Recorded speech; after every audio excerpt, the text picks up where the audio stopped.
اعوذ باللہ من الشیطان الرجیم بسم اللہ الرحمن الرحیم رب اشرح لی صدری ویسر لی امری واحلل عقدۃ من لسانی یفقہوا قولی۔ ترجمہ: اے میرے پروردگار،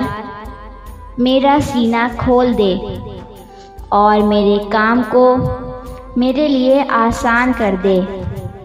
اور میری زبان کی گرہ کھول دے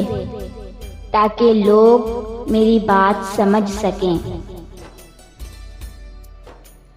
جیسا کہ آپ جانتے ہیں، میرے چینل SMT انسائکلوپیڈیا پر حضرت موسیٰ علیہ السلام کے معجزات اور واقعات بیان کیے جاتے ہیں۔ پچھلی ویڈیو میں آپ کے سامنے فرعونیوں پر لگاتار 5 عذاب میں سے 2 عذاب نمبر 1 طوفان، عذاب نمبر 2 ٹڈیاں، یہ 2 عذاب بیان کیے گئے تھے۔ آج آپ کے سامنے باقی کے 3 عذاب بیان کیے جا رہے ہیں۔ عذاب نمبر 3 گھن۔ غرض 1 ماہ کے بعد پھر ان لوگوں پر جوؤں کا عذاب مسلط ہو گیا۔ بعض مفسرین کا بیان ہے کہ یہ گھن تھا جو ان فرعونیوں کے اناج اور پھلوں میں لگ کر تمام غلوں اور میووں کو کھا گیا، اور بعض مفسرین نے فرمایا کہ یہ ایک چھوٹا سا کیڑا تھا جو کھیتوں کی تیار فصلوں کو چٹ کر گیا اور ان کے کپڑوں میں گھس کر ان کے چمڑوں کو کاٹ کاٹ کر انہیں درد بسمل کی طرح تڑپانے لگا، یہاں تک کہ ان کے سر کے بالوں، داڑھی، مونچھوں، بھووں، پلکوں کو چاٹ چاٹ کر اور چہروں کو کاٹ کاٹ کر انہیں چیچک زدہ بنا دیا۔ یہ کیڑے ان کے کھانوں، پانیوں اور برتنوں میں گھس جاتے تھے، جس سے یہ لوگ نہ کچھ کھا سکتے تھے، نہ کچھ پی سکتے تھے، نہ لمحے بھر کے لیے سو سکتے تھے۔ یہاں تک کہ ایک ہفتے میں اس قہر آسمانی بلا ناگہانی آفت سے بلبلا کر یہ لوگ چیخ پڑے اور پھر حضرت موسیٰ علیہ السلام کے حضور حاضر ہو کر دعا کی درخواست کرنے لگے اور ایمان لانے کا عہد دینے لگے۔ چنانچہ آپ نے ان لوگوں کی بے قراری اور گریہ ازاری پر رحم کھا کر دعا دی، اور یہ عذاب بھی رفع دفع ہو گیا۔ لیکن فرعونیوں نے پھر اپنے عہد کو توڑ ڈالا اور پہلے سے بھی زیادہ ظلم و ستم پر کمر بستہ ہو گئے۔ عذاب نمبر 4 مینڈک۔ پھر 1 ماہ کے وقفے کے بعد ان لوگوں پر مینڈک کا عذاب نازل ہو گیا۔ ان فرعونیوں کی بستیوں اور ان کے گھروں میں اچانک بے شمار مینڈک پیدا ہو گئے، اور ان ظالموں کا یہ حال ہو گیا کہ جو آدمی جہاں بھی بیٹھتا اس کی مجلس میں ہزاروں مینڈک بھر جاتے تھے۔ کوئی آدمی بات کرنے کے لیے یا کھانے کے لیے منہ کھولتا تو اس کے منہ میں مینڈک کود کر گھس جاتے۔ ہانڈیوں میں مینڈک، ان کے جسم پر سینکڑوں مینڈک سوار رہتے، اٹھنے، بیٹھنے، لیٹنے، کسی حالت میں بھی مینڈکوں سے نجات نہیں ملتی تھی۔ اس عذاب سے فرعونی رو پڑے اور پھر روتے گڑ گڑاتے حضرت موسیٰ علیہ السلام کی بارگاہ میں دعا کی بھیک مانگنے کے لیے آئے، اور بڑی بڑی قسمیں کھا کر عہد و پیما کرنے لگے کہ ہم ضرور ایمان لائیں گے اور مومنین کو کبھی ایذا نہ دیں گے۔ چنانچہ حضرت موسیٰ علیہ السلام کی دعا سے 7ویں دن یہ عذاب بھی اٹھا لیا گیا، مگر یہ مردود قوم راحت ملتے ہی پھر اپنا عہد توڑ کر اپنی پہلی خبیث حرکتوں میں مشغول ہو گئی، مومنین کو ستانے لگے اور حضرت موسیٰ علیہ السلام کی توہین و بے ادبی کرنے لگے۔ عذاب نمبر 5 خون۔ یوں پھر 1 ماہ کے وقفے کے بعد ان لوگوں پر خون کا عذاب قہر الہی بن کر اتر پڑا۔ ایک دم بالکل اچانک ان لوگوں کے تمام کنووں، نہروں کا پانی خون ہو گیا۔ تو ان لوگوں نے فرعون سے فریاد کی تو اس سرکش نے کہا کہ یہ حضرت موسیٰ علیہ السلام کی جادوگری اور نظر بندی ہے۔ یہ سن کر فرعونیوں نے کہا کہ یہ کیسی اور کہاں کی نظر بندی ہے، ہمارے کھانے پینے کے برتن خون سے بھرے پڑے ہیں اور مومنین پر اس کا ذرا بھی اثر نہیں۔ تو فرعون نے حکم دیا کہ فرعونی لوگ مومنین کے ساتھ ایک ہی برتن سے پانی نکالیں، مگر خدا کی شان کہ مومنین اسی برتن سے پانی نکالتے تو نہایت ہی صاف، شفاف اور شیریں پانی نکلتا، اور فرعونی جب اسی برتن سے پانی نکالتے تو تازہ خالص خون نکلتا۔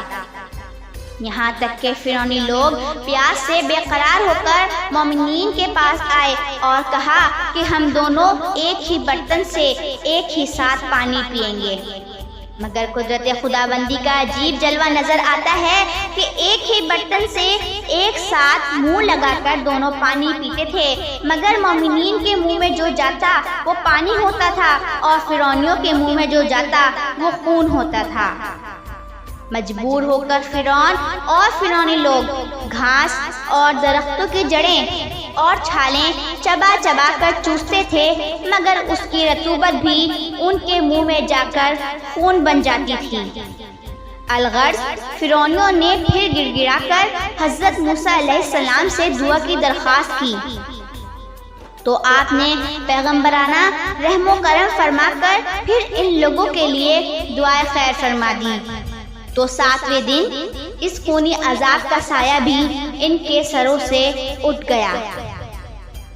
الغرض ان سرکشوں پر مسلسل 5 عذاب آتے رہے اور ہر عذاب 7ویں دن ٹلتا رہا، اور ہر 2 عذابوں کے درمیان 1 ماہ کا وقفہ ہوتا رہا، مگر فرعون اور فرعونیوں کے دلوں پر شقاوت و بدبختی کی ایسی مہر لگ چکی تھی کہ پھر بھی وہ ایمان نہیں لائے اور اپنے کفر پر اڑے رہے، اور ہر مرتبہ اپنا عہد توڑتے رہے، یہاں تک کہ اللہ تبارک و تعالیٰ کے قہر و عذاب کا آخری عذاب آ گیا کہ فرعون اور اس کے ساتھی سب دریائے نیل میں غرق ہو کر ہلاک ہو گئے، اور ہمیشہ کے لیے خدا کی دنیا ان عہد شکنوں اور مردودوں سے پاک و صاف ہو گئی، اور یہ لوگ دنیا سے اس طرح نیست و نابود کر دیے گئے کہ روئے زمین پر ان کی قبروں کا نشان بھی باقی نہیں رہا۔ قرآن مجید نے ان 5 عذابوں کو ان الفاظ میں بیان فرمایا۔ قرآن پاک کی سورہ اعراف رکوع نمبر 16 پارہ نمبر 9 میں اس کا ترجمہ اس طرح بیان کیا گیا ہے: تو بھیجا ہم نے طوفان اور ٹڈی اور گھن یا جوئیں اور مینڈک اور خون، جدا جدا نشانیاں، تو انہوں نے تکبر کیا اور وہ فرعونی قوم مجرم تھی۔ جب ان پر عذاب پڑتا تو وہ کہتے: اے موسیٰ، ہمارے لیے اپنے رب سے دعا کرو اس عہد کے سبب جو اس کا تمہارے پاس ہے، بے شک اگر تم ہم پر سے عذاب اٹھا دو گے تو ہم ضرور تم پر ایمان لائیں گے اور بنی اسرائیل کو تمہارے ساتھ کر دیں گے۔ پھر جب ہم ان سے عذاب اٹھا لیتے ایک مدت کے لیے جس مدت تک انہیں پہنچنا ہے، جب ہی وہ پھر جاتے تو ہم نے ان سے بدلہ لیا تو انہیں دریا میں ڈبو دیا، اس لیے کہ وہ ہماری آیتوں کو جھٹلاتے تھے اور ان سے غفلت برتتے تھے۔ اسی لیے اللہ تبارک و تعالیٰ نے قرآن پاک میں نافرمان قوم بنی اسرائیل کو کہا ہے۔ ان واقعات سے یہ سبق ملتا ہے کہ عہد شکنی اور اللہ کے نبیوں کی تکذیب و توہین کتنا بڑا اور ہولناک جرم عظیم ہے کہ اس کی وجہ سے فرعونیوں پر بار بار عذاب الہی قسم قسم کی صورتوں میں اترا، یہاں تک کہ آخر میں وہ دریا میں غرق کر کے دنیا سے فنا کر دیے گئے۔ لہٰذا ہر مسلمان کو عہد شکنی اور سرکشی اور گناہوں سے بچتے رہنا لازم ہے کہ کہیں بدعمالیوں کی نحوستوں سے ہم پر بھی قہر الہی عذاب کی صورت میں نہ اتر پڑے۔ حضرت موسیٰ علیہ السلام کا صبر و تحمل اور ان کی رقیق القلبی بلا شبہ انتہا کو پہنچی ہوئی تھی کہ بار بار عہد شکنی کرنے والے اپنے دشمنوں کی آہ و بقا پر رحم کھا کر ان کے عذاب کو رفع کرنے کی دعا فرماتے رہے۔ اس سے معلوم ہوا کہ قوم کے ہادی اور ان کے پیشوا کے لیے صبر و تحمل اور عفو و درگزر کی خصلت انتہائی ضروری ہے، اور علماء کرام جو حضرات انبیاء کرام علیہ السلام کے نائبین ہیں ان کے لیے بے حد لازم و ضروری ہے کہ وہ اپنے مخالفین اور بدخواہوں سے انتقام کا جذبہ نہ رکھیں، بلکہ صبر و تحمل کر کے اپنے مجرموں کو بار بار معاف کرتے رہیں، کہ یہ حضرت موسیٰ علیہ السلام کی مقدس سنت بھی ہے، اور ہمارے آخری نبی حضرت محمد مصطفیٰ صلی اللہ علیہ وسلم کا تو یہ ایک بڑا ہی خاص اور خصوصی طرح امتیاز ہے کہ آپ نے کبھی بھی اپنی ذات کے لیے اپنے دشمنوں سے کوئی بھی انتقام نہیں لیا، بلکہ ہمیشہ ان کو معاف فرما دیا کرتے تھے۔ اور یہ آپ کی مقدس تعلیم کا بہت ہی تابناک اور درخشاں ارشاد ہے کہ یعنی تم سے جو تعلق کاٹے تم اس سے تعلق جوڑو، اور جو تم پر ظلم کرے اس کو معاف کر دو، اور جو تمہارے ساتھ برا برتاؤ کرے تم اس کے ساتھ اچھا سلوک کرو۔ حضرت شیخ سعدی رحمۃ اللہ علیہ نے اسی حدیث کی ترجمانی کرتے ہوئے ارشاد فرمایا، یعنی برائی کا برا بدلہ دینا تو بہت آسان ہے، لیکن اگر تم جواں مرد ہو تو برائی کرنے والے کے ساتھ بھلائی کرو۔